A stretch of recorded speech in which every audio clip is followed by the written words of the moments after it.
जय श्री राम भक्तों स्वागत है आपका हमारा चैनल देववाणी में। भक्तों, आपको हमारी कथाएं कैसी लगती हैं हमें कमेंट करके ज़रूर बताएं। भक्तों, हमारी कथाओं को लाइक अधिक से अधिक करें, इन्हें शेयर करें और हमारे चैनल को अधिक से अधिक सब्सक्राइब करें। भक्तों, आपसे एक गुजारिश है, हमें इंस्टाग्राम पर फॉलो करें जिसका लिंक डिस्क्रिप्शन में दिया गया है। तो चलिए शुरू करते हैं आज की कथा। बोलिए बांके बिहारी लाल की जय। भक्तों, आज हम कथा श्रवण करेंगे भोली भाली बुढ़िया और पंडित। आइए कथा श्रवण करें। भक्तों, यह कथा बहुत मार्मिक है, इसे सुनकर आपके आंखों में अवश्य ही आंसू आ जाएंगे। चलिए कथा श्रवण करते हैं। वृंदावन के पास एक गांव में एक भोली भाली माई यानी मीना रहती थी। दूध बेचकर वह अपने जीवन नया चलाती थी। वह मदन मोहन जी की अनन्य भक्त थी।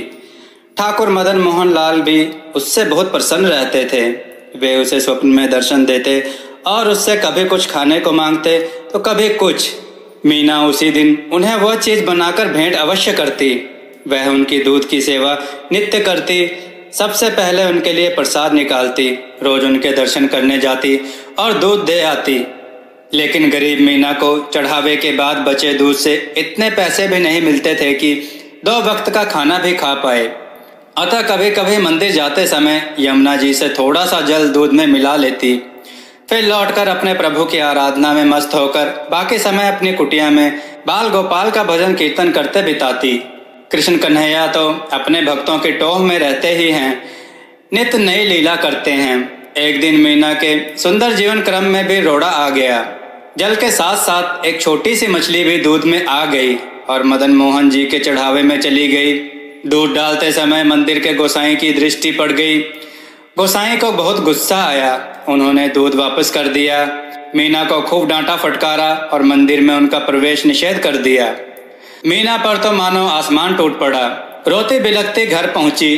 ठाकुर, मुझसे बड़ा अपराध हो गया, क्षमा करो। पानी तो रोज मिलाती हूँ, तुमसे क्या छिपा है? ना मिलाओ तो गुजारा कैसे हो? और उस बेचारी मछली का भी क्या दोष?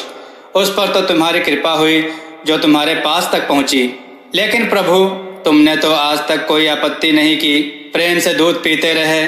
फिर ये पंडित कौन होता है मुझे रोकने वाला? और मुझे ज्यादा दुख इसलिए है कि तुम्हारे मंदिर के गोसाई ने मुझे इतनी खरी खोटी सुनाई और तुम कुछ न बोले। ठाकुर, यही मेरा अपराध है तो मैं प्रतिज्ञा करती हूँ कि तुम अगर रूठे रहोगे, मेरा चढ़ावा स्वीकार नहीं करोगे, तो मैं भी अन्न जल ग्रहण नहीं करूंगी, यही प्राण त्याग दूंगी। भूखी प्यासी रोते रोते शाम हो गई। तभी मीना के कानों में एक मधुर कंठ सुनाई दिया, माई ओ माई। उठी तो दरवाजे पर देखा कि एक सुदर्शन किंतु थका हारा सा एक किशोर कुटिया में झांक रहा है। कौन हो बेटा? मैया ब्रजवासी ही हूँ, मदन मोहन के दर्शन करने आया हूँ। बड़ी भूख लगी है, कुछ खाने को मिल जाए तो तुम्हारा बड़ा आभारी रहूंगा। मीना के शरीर में ममता की लहर दौड़ गई। कोई पूछने की बात है क्या बेटा? घर तुम्हारा ही है। ना जाने तुम कौन हो जिसने आते ही मुझ पर ऐसा जादू बिखेर दिया है। बड़ी दूर से आए हो क्या? क्या खाओगे? अभी जल्दी से बना दूंगी। अरे मैया, इस समय क्या रसोई बनाओगी? थोड़ा सा दूध दे दो, वही पीकर सो जाऊंगा। दूध की बात सुनते ही मीना की आंखें डबडबा आई। फिर अपने आप को संभालते हुए बोली, बेटा दूध तो है पर सवेरे का है, जरा ठहरो, अभी गैया को सहलाकर थोड़ा ताजा दूध दूह लेती हूँ। अरे नहीं मैया, उसमें समय लगेगा, सवेरे का भूखा प्यासा हूँ। दूध का नाम लेकर तुमने मुझे अधीर बना दिया है। अरे वही सुबह का दे दो, तुम बाद में दुहते रहना। डबडबाई आंखों से बोली, थोड़ा पानी मिला हुआ दूध है बेटा। अरे मैया, तुम मुझे भूखा मारोगी क्या? जल्दी से दूध छान कर दे दो, वरना मैं यही प्राण छोड़ दूंगा। मीना को बड़ा आश्चर्य हुआ कि ये बालक कैसी बात कर रहा है। दौड़ी दौड़ी गई और झटपट दूध दे दिया। दूध पीकर बालक का चेहरा खिल उठा। मैया, कितना स्वादिष्ट दूध है। तू तो यूं ही ना जाने क्या क्या बहाने बना रही थी। अब तो मेरी आंखों में नींद भर आई है, अब मैं सो रहा हूँ। इतना कहकर वो वहीं सो गया।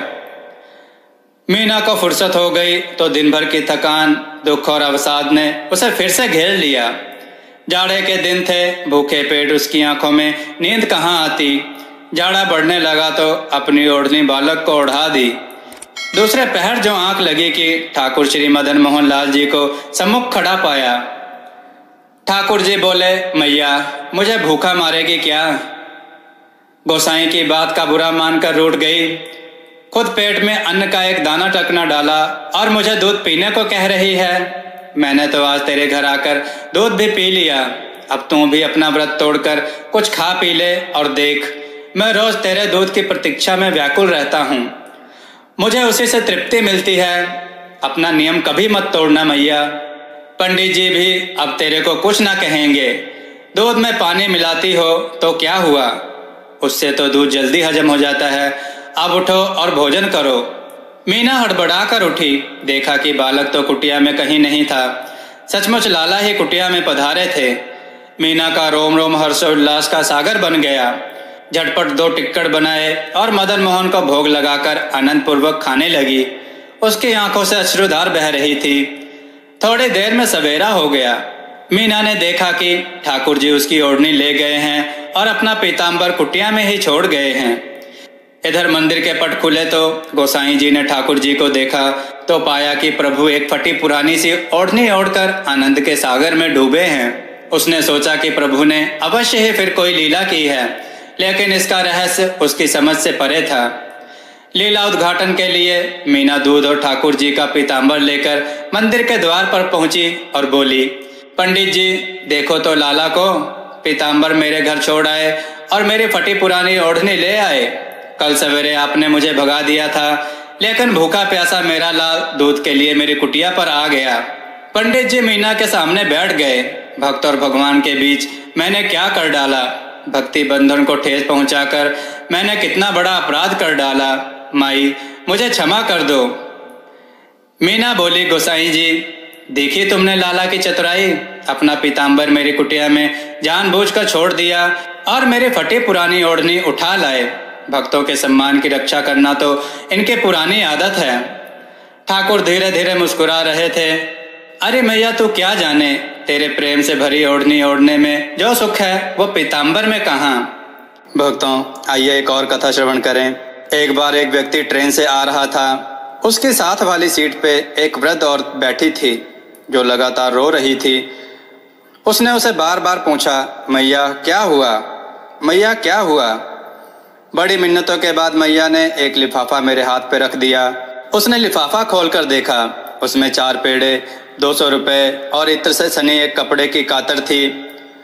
उसने मैया से पूछा, मैया ये क्या है? मैया बोली, मैं वृंदावन बिहारी जी के मंदिर गई थी। मैंने गुल्लक में 200 रुपए डाले और दर्शन के लिए आगे बिहारी जी के पास चली गई। वहां गोस्वामी जी ने मेरे हाथ पे एक पेड़ा रख दिया। मैंने गोस्वामी जी को कहा, मुझे 2 पेड़े दो, पर गोस्वामी जी ने मना कर दिया। मैंने उससे गुस्से से कहा, मैंने 200 रुपए डाले हैं, मुझे पेड़े भी 2 चाहिए, पर गोस्वामी जी नहीं माने। मैंने गुस्से में वो एक पेड़ा भी उन्हें वापस दे दिया और बिहारी जी को कोसते हुए बाहर आ गई। मैं जैसे ही बाहर आई तभी एक बालक मेरे पास आया और बोला, मैया मेरा प्रसाद पकड़ लो, मैंने जूते पहनने हैं। वो मुझे प्रसाद पकड़ाकर खुद जूते पहनने लगा और फिर हाथ धोने चला गया। फिर वो नहीं आया। मैं पागलों की तरह उसका इंतजार करती रही।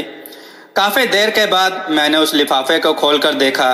उसमें 200 रुपए, 4 पेड़े और एक कागज पर लिखा था, मैया अपने लाला से नाराज ना हुआ करो, यही वो लिफाफा है।